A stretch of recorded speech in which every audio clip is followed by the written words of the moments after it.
عمران خان کی جیل کی منتقلی کا فیصلہ کر لیا گیا ہے۔ اب انہیں اڈیالہ جیل سے نکال کر کے یا تو ساہیوال جیل میں رکھا جائے گا یا پھر انہیں سکھر جیل میں شفٹ کر دیا جائے گا۔ قبل ازیں یہ فیصلہ بھی کیا گیا تھا کہ عمران خان کو مچھ ذیل بلوچستان میں شفٹ کر دیا جائے، لیکن ایسا نہ ہو سکا۔ اس کی وجہ یہ تھی کہ بی ایل اے کی جیل پر حملے کے خدشات موجود تھے اور وہاں سے عمران خان کو فرار کرنے کی کوشش بھی کی جاتی جو ناکام ہوگی۔ دوسری سب سے اہم بات یہ ہے کہ اس وقت جو اسٹیبلشمنٹ اور عمران خان کے درمیان جو زیادہ جنگ ہے اس کو براہ راست فوج اور عوام کی جنگ بتا کر کے جو علیمہ خان ہیں اور ڈاکٹر عظمیٰ ہیں وہ اس کو مزید جو ہے وہ بلند کر رہی ہیں۔ کل اپنے بھائی سے ملنے کے لیے گئیں، یقینی طور پہ ان کو پہلے سے بتا بھی دیا گیا تھا کہ سوائے وکلا کے اور کوئی بھی کل ملاقات نہیں کر سکے گا، لیکن جیل کے ارد گرد جو ہے وہ چاروں طرف جو ہے تقریباً سینکڑوں لوگ جو ہے وہ آئے اور آ کر کے انہوں نے علیمہ خان کے ساتھ کھڑے ہو کر کے علیمہ خان اور ڈاکٹر عظمیٰ نے ان سے براہ راست خطاب بھی کیا۔ اس حالات کی وجہ سے ایک طرف تو پوری جو ہماری انتظامیہ ہے اس کا جو محور اور مرکز ہے وہ صرف عمران خان کی حد تک محدود ہو کر کے رہ گیا۔ سوال یہ پیدا ہوتا ہے کہ ایک ایسے وقت میں جب اس وقت ہماری جو مغربی سرحدیں ہیں یعنی خیبر پختونخوا کی جو سرحدیں ہیں ان سرحدوں پہ افغانستان سے شدید خطرات موجود ہیں، اور چند دن پہلے ملا ہیبت اللہ پر ایک حقیقت یا فسانہ ایک یہ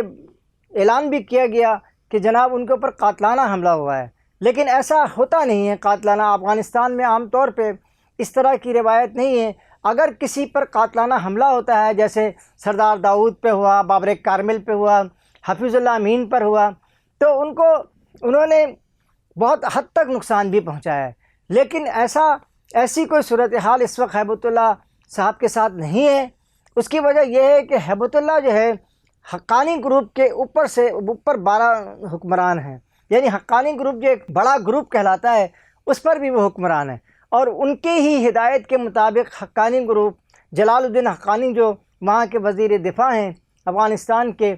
انہیں ایک طرح سے معزول کر کے اور صرف ان کی انڈیکیٹ کر کے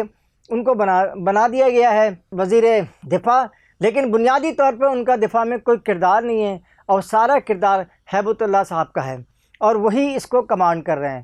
تو یہ ساری جو ایسی ان سرحدوں کے قریب جو ہے وہ اس طرح کے روزانہ کے فسادات، روزانہ کے ہنگامے اور روزانہ جو ہے نا عوام کی جو طاقت ہے اس کو استعمال کر کے اسٹیٹ سے ٹکرانا انتہائی خطرناک بھی ہے اور انتہائی عجیب سی حرکت بھی ہے۔ اس پر بڑی توجہ کی، بہت سوچ بچار کی بھی ضرورت ہے، تحریک انصاف میں بھی اور ہماری اسٹیبلشمنٹ اور حکومت جو سیاسی حکومت ہے۔ اس سلسلے میں یہ معلوم تو ہوا ہے کہ سیاسی حکومت جو ہے وہ یعنی نون لیگ کی جو حکومت ہے وہ اس سلسلے میں کوئی دور رس نتائج کے لیے کام کر رہی ہے، لیکن اس وقت جو ساہیوال جیل میں یا سکھر جیل میں عمران خان کو شفٹ کیا جا رہا ہے، شاید اس سے حالات ہو سکتا ہے کہ کچھ قابو میں آ جائیں، لیکن کچھ بے قابو بھی ہو سکتے ہیں، کیونکہ سکھر جیل یا ساہیوال جیل یہ ان علاقوں میں بھی عمران خان کے کارکنان موجود ہیں، اور وہ اس میں جو ہے نا بڑے عجیب سی صورتحال یہاں پر بھی پیدا کی جا سکتی ہے۔ لیکن دوسری صورتحال جو اس وقت جو محسن نقوی صاحب نے لندن میں پیدا کی ہے، وہاں سے انہوں نے تقریباً جو ہے رجب بیگ جو یوٹیوبر تھے ان یوٹیوبرز کا وہاں پہ ویزا کینسل کیا گیا، اور ان کے ساتھ جو ہے وہ 10 اور یوٹیوبر جو پاکستان کے خلاف منفی پروپیگنڈا کر رہے ہیں۔ اب وہ عمران خان کے ساتھ ہیں یا نہیں ہیں یہ ایک الگ بحث بھی ہو سکتی ہے، کیونکہ بعض لوگ بعض کا سہارا لے کر کے یہ کوشش کرتے ہیں کہ وہ جو ہے وہ برسر اقتدار گروپ کی مخالفت کریں یا فوج کی مخالفت کریں۔ ایک اور بات بھی آپ کو بتاتا چلوں کہ پاکستان کی فوج ہو یا اسلامی دنیا کی فوج ہو یا افواج ہو، ان سب کے خلاف جو ہے وہ ہمارا جو مغربی میڈیا ہے اور امریکی میڈیا ہے وہ ایک خاص نیرویٹ ان کے بارے میں وہ خیالات رکھتا ہے، اور ان خیالات کو وہ اپنے پروگراموں میں، اپنی تحریروں میں اور اپنی تقریروں میں بار بار اس کا اظہار بھی کرتا ہے، اور اب کیونکہ یہ یوٹیوب پہ آ گئی ہے اس لیے یہاں سے بھی وہ فائدہ اٹھاتے ہیں۔ اس لیے یہ رجب بیگ صاحب پر جو ہے وہ ان کا ویزا کینسل کر دیا گیا ہے، اور ان سے کہا گیا ہے کہ وہ فوری طور پہ برطانیہ کو چھوڑ دیں۔ ظاہر محسن نقوی صاحب جو وزیر داخلہ ہیں وہ وہاں کے دورے پر ہیں۔ اس کے علاوہ شہزاد اکبر کے بارے میں اور دیگر اور جو وہاں پہ یوٹیوبر جو یوٹیوب کی مدد سے جو ہے وہ پاکستانی فوج کے خلاف پروپیگنڈا کر رہے ہیں، ان کے لیے بھی سخت کارروائی کا اعلان کیا گیا۔ اب سوال یہ پیدا ہوتا ہے کہ آخر یہ خیبر پختونخوا کا جو علاقہ ہے یہ بہت عرصے سے جو ہے نا اس انارکی کا شکار ہے۔ وہاں پہ بہت سارے دہشت گرد جو ہیں وہ افغانستان سے آتے بھی رہتے ہیں، جاتے بھی رہتے ہیں، بلکہ ان کے آپس میں رشتہ داریاں بھی ہیں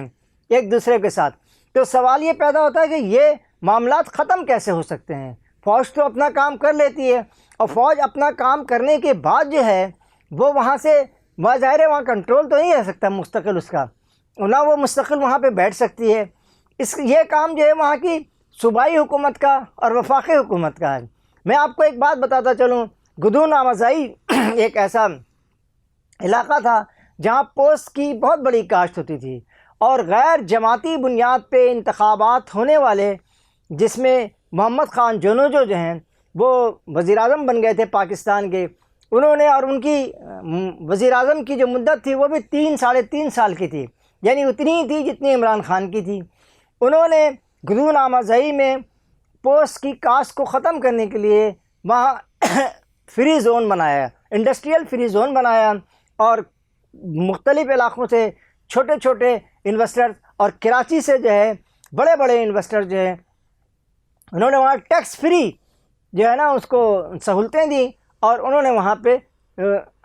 جا کر کے اور وہاں پہ رہ کر کے انہوں نے وہاں پہ اس پورے علاقے کو انڈسٹریلائز بنا دیا گیا، اور اس جگہ پہ جو نوجوان ادھر ادھر گھومتے تھے یا وہ کھیتی باڑی جو پوست کی جاتی تھی وہ ہمیشہ کے لیے وہاں سے ختم کی گئی، اور اب وہاں پہ اگر آپ تلاش بھی کریں پوست کی کاشت تو نہیں ہوتی۔ اسی طرح سے تیر کا علاقہ بہت ہی خوبصورت اور حسین علاقہ ہے، آپ اس علاقے میں جائیں اور وہاں جا کے دیکھیں، اس کو ڈیولپ کریں، تو یقینی طور پہ یہ معاملات یہاں پہ آپ کو میں بتاؤں کہ یہ وہ علاقے ہیں جہاں سکھ برادری اور ہندو برادری بہت بڑی تعداد میں، کرسچن برادری بھی یہاں بڑی تعداد میں رہتی تھی، اور ابھی بھی جو خیبر پختونخوا کا علاقہ ہے بنیر میں ابھی بھی ہندوؤں کی بہت بڑی تعداد موجود ہے، اور پیپلز پارٹی نے ابھی گزرے الیکشن میں جو 2022 میں ہوئے تھے اس الیکشن کے دوران جو ہے نا اس میں وہاں پہ انہوں نے پیپلز پارٹی کا جو ٹکٹ دیا تھا وہ ایک ہندو خاتون تھیں، اور وہ آپ کے سویرا پٹیل صاحبہ، انہوں نے اس الیکشن کو کنٹیسٹ کیا تھا، اور پی ٹی آئی کو ٹھیک ٹھاک قسم کی جو ہے نا ان کو ٹکر بھی دی تھی۔ لیکن اگر اس وقت نون لیگ بھرپور انداز سے اور دیگر پارٹیاں بھرپور طریقے سے سویرا کا ساتھ دیتی تو سویرا یقینی طور پہ ایک اقلیتی ہونے کے باوجود بھی اسمبلی میں کامیاب کی حیثیت سے جاتی ہیں۔ یہ ساری صورتحال اسی صورت میں تبدیل ہو سکتی ہے جب ہم وہاں پہ روزگار کے مواقع پیدا کریں۔ یہ جو روزگار کے مواقع کا مسئلہ ہے یہ بھی عجب کھیل کی غضب کہانی والا معاملہ ہے، یعنی روزگار جو ہے وہ وفاقی حکومت بھی کر سکتی ہے اور صوبائی حکومت بھی کر سکتی ہے، لیکن گزشتہ 12 سال سے اس پورے صوبے میں جہاں یہ سارے حالات خراب ہیں، جہاں جو ہے لوگ جو ہے اپنے آپ کو غیر محفوظ سمجھ رہے ہیں، حتیٰ کہ گورنر ہاؤس کے بارے میں بھی یہ وارننگ دی گئی ہے کہ وہاں بھی جو ہے وہ دہشت گرد حملے ہو سکتے ہیں اور یہ کروائے جا سکتے ہیں۔ اور اس کے علاوہ خرم ذیشان صاحب جو سینیٹر ہیں وہاں پہ، یعنی یہ سمجھ لیں کہ وہاں جو چھپے ہوئے سینیٹر ہیں، ابھی اکتوبر میں وہ منتخب ہوئے ہیں، انہوں نے ابھی تک شاید حلف بھی نہیں اٹھایا، جس دن وہ حلف اٹھائیں گے اس دن وہ جیل چلے جائیں گے، اس لیے کہ ان کی گرفتاری ممکن ہو سکے گی، کیونکہ خرم ذیشان صاحب کی گفتگو جو ہے وہ عمران خان اور ان کی بہنوں کو شدید نقصان پہنچا رہی ہے اور تحریک انصاف کے لیے ایک زہر قاتل بن رہی ہے۔ یہ بھی سنا گیا ہے کہ کل رات ان کے گھر پہ بھی حملہ ہوا ہے، ان کا کہنا ہے کہ کچھ فائرنگ وائرنگ بھی کی گئی ان کے گھر پہ، بہرحال ایسا ہو سکتا ہے اور ہوا ہو، لیکن یہ ساری صورتحال اسی صورت کنٹرول ہو سکتی ہے جب آپ ان علاقوں میں جہاں پہ اس میں مرکزی حکومت بھی اپنا کردار ادا کرے، اور اس میں صوبائی حکومت کا کردار تو کلیدی ہوتا ہے، اس سے تو کوئی انکار کر ہی نہیں سکتا کہ اس کلیدی کردار کو آپ چھوڑ کر کے اور اگر کسی اسٹیٹ سے ٹکرانے کی کوشش کریں اسٹیٹ کی مدد سے، تو آپ نے دیکھ لیا کہ کل بھی آپ نے پورے پنجاب سے کارکنان کو جو ہے وہ وہاں بلایا اڈیالہ جیل پہ، لیکن اطلاعات تو یہ ہیں کہ 1 سے 1,500 سے زیادہ لوگ پورے سراؤنڈنگ میں موجود نہیں تھے، یعنی بہت دور تک بھی لوگ اتنی تعداد میں موجود نہیں تھے۔ ہاں، علیمہ خان یا ڈاکٹر عظمیٰ جو ہیں، ظاہر عمران خان کی وہ بہن ہیں، اور وہ ان کو جو ان کے جیل میں رہنے سے دکھ اور افسوس ہے، وہ تو کسی کو بھی نہیں ہو سکتا، اور وہ تو بہت آگے تک بھی جانے کی کوشش کرتی رہیں، لیکن انہیں روک دیا گیا۔ یہ بات کل بھی ڈاکٹر عظمیٰ نے بتایا کہ وہ تو باہر نکل کے کہ انہوں نے کوئی سیاسی بات نہیں کی کہ کسی کمٹمنٹ کو انہوں نے نہیں توڑا۔ ہاں، انہوں نے یہ ضرور کہا کہ ایک شخص کے بارے میں نے کہا، کیا کسی شخص کے بارے میں کوئی بات کرنا، اس کے بارے میں کوئی چیز بتانا، یا عمران خان کے خیالات کو اس کے حوالے سے عوام میں پیش کرنا بھی سیکورٹی رسک ہو سکتا ہے؟ اگر ایسا ہے تو پوچھنا یہ چاہتی ہوں کہ پھر تو ہر آدمی یہ کہہ سکتا ہے کہ اسے سیکورٹی رسک ہے، میں بھی کہہ سکتی ہوں کہ مجھے فلاں سے سیکورٹی رسک ہے، دوسرا بھی کہہ سکتا ہے کہ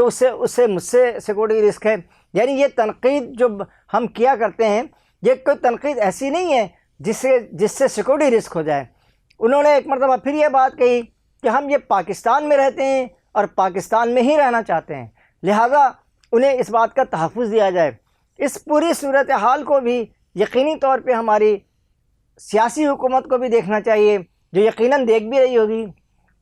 کہ یہ حالات اس وقت تک خراب ہی رہیں گے جب تک وہ خیبر پختونخوا کے ان علاقوں میں جہاں اس وقت فوج کا کنٹرول ہے، اور فوج کے آپ کو میں ایک اور بات بتاتا چلوں اس من میں یہ جو آپ نے سنا ہوگا کچھ عرصے پہلے، 15-20 دن پہلے کی بات ہے کہ وہاں پہ 5 دہشت گرد جو ہے افغانستان سے داخل ہوئے، بہت اچھے کنگ قسم کے دہشت گرد تھے اور جدید اسلحہ سے لیس تھے۔ اس کو ان تک فوج پہنچنے میں کافی دیر لگی، فوج کے بجائے جو ہے وہ عوام جو ہے وہ پہلے پہنچی، اور انہوں نے اپنی بندوقوں سے انہوں نے اپنے جو ہے نا ساتھ پہنچے، اور دونوں طرف سے اس کو گھیر کر کے انہوں نے اٹیک کر کے روکا، اور 5 دہشت گردوں کو انہوں نے مار دیا۔ اس کے ساتھ ہی قاضی جاوید آپ سے اجازت چاہتا ہے، اور اس دعا کے ساتھ کہ اس پاکستان کے لیے، اس کے تحفظ کے لیے تحریک انصاف کی ذمہ داری بھی ہے، اور اسٹیبلشمنٹ کی بھی بہت بڑی ذمہ داری ہے۔ آپ بڑے ہیں، آپ بڑے ہو کر کے رہیں گے تو بڑا ہی رہیں گے، آپ کو نہ کسی کا بھی کوئی چھوٹا کر سکتا ہے، نہ کوئی آپ کو ختم کر سکتا ہے۔ اس کے ساتھ ہی قاضی جاوید اجازت چاہتا ہے۔ اللہ نگہبان۔